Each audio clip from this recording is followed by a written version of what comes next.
Welcome back to another episode of Welded Recumbent. When we last left off, I ran out of welding wire and it was getting too late, and I was trying to avoid pissing off the neighbors with the grinder.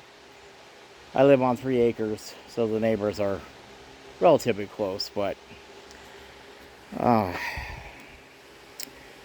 last time we saw this, it didn't have any of the steering at all. It was just that lower frame right there. So I added that little bar right there. And this is going to be a remote steered bike, so it'll have a control rod that comes out the bottom, and it'll run all the way over here to the fork. And that's how it'll be steered. I learned something new today.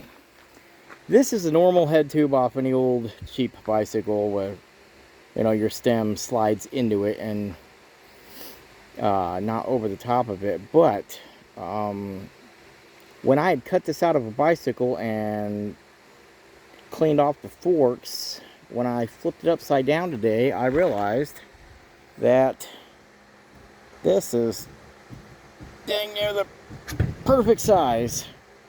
So I think what I'm going to do is I'm going to run this upside down. I'll go ahead and build this steer tube rod, make it adjustable up in the other section. I'll go ahead and leave these bad boys on here, and I'll clean that down and cap that off and make it look all pretty and give it a paint job too. So I guess the next step is to work on the steering if I can, and I really need a bottom bracket. I have a bottom bracket on that little junker right there. I'm going to cut out of there and put in there, but I still don't have any crank arms, so I'm not quite sure what I'm going to do running with that. And regular guys who buy store-bought recumbents know this, but if you're a home builder, you know, and you're new, this channel's, I've been building recumbents for a long time, but, you know, maybe this is your first one. You know, who knows? But I'm just going to give you guys all the advice I can on how to make your life easy when you're building your recumbent.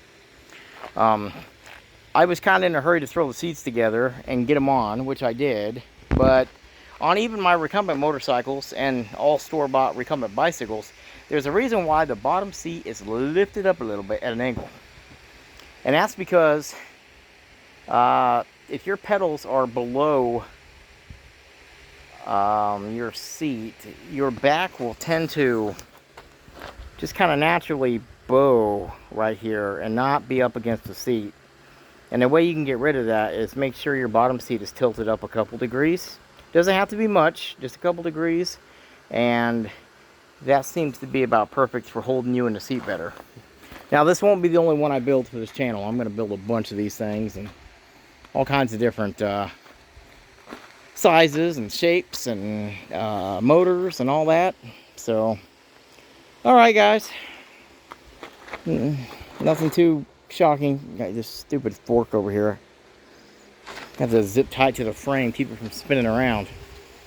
But I will see you on the next one.